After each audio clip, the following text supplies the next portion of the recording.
What's going on? If you're watching this video, then you want to know, is Prime Inc. a good company to drive for? Well, in this video, I'm going to give you the top 2 reasons why most people will not drive for Prime. So, the number 1 reason why most people will not drive for Prime is because of the pay.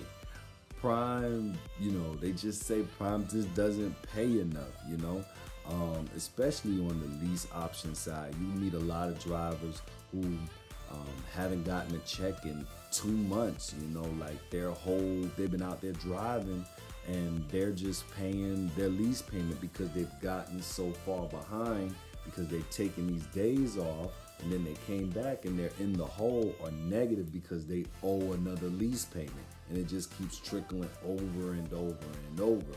So, a lot of people say that for this reason, they can't make any money at Prime.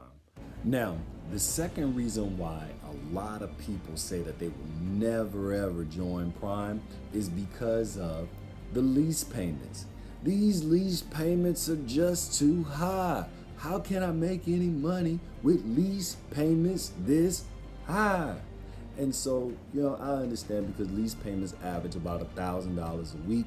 And again, that's how complaint 1 and complaint 2 end up balling up into each other. And because you think you're not making enough money, then you think that the lease payments are too high because you're so far behind on your lease payments, basically.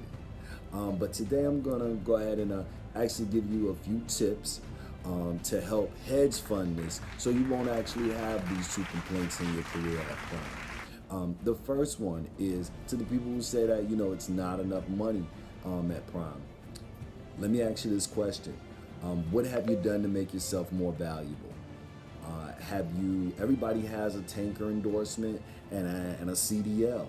Do you have your hazmat? Are you taking hazmat loads for Prime? Have you explored other options at Prime? Because there's levels to Prime. You know what I mean? And what I mean by that, because you probably don't know what I mean. So what I mean by that is there's a power only section to Prime. After you get above the lease, there's a power only section to Prime. There's a leasing on to Prime with your own truck. And then finally, once you have your authority, there's something for you where if you got your own truck and trailer, then you can pick directly from Prime Inc. Logistics Board, which is their load board. So for the people who say it's not enough money, what are you doing? How are you making yourself more valuable? Are you just driving the truck and just complaining? That's not gonna work. And if that lease is getting to be a little bit expensive for you, let me ask you this. How are you making yourself more valuable? Have you considered becoming a trainer? Have you considered maybe putting a team driver in your truck so that you guys can make more money?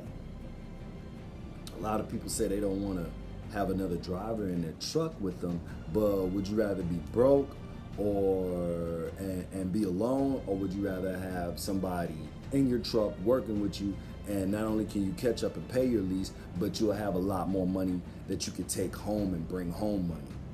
So now, and this is the big thing with this, either way it goes, whenever you're gonna get into a career or whenever you're gonna start a trucking business, it's very important that you create a business plan. Very important that you create a business plan, because if you do not create or plan out your business, then you're simply planning to fail. And that's why you have a lot of people who have these 2 things or these 2 reasons on why they will never join Prime. So implement these things and watch it take off, man, because now is your time, so go get it. If you like this video, then click the like button. Comment. I definitely want you to comment on the video and tell me what you thought, so we could, that's what it's really about. Comment on the video. Even if you didn't like the video, comment on the video. Hit the subscribe button, and I'm gonna be definitely giving you a lot more content. Be safe.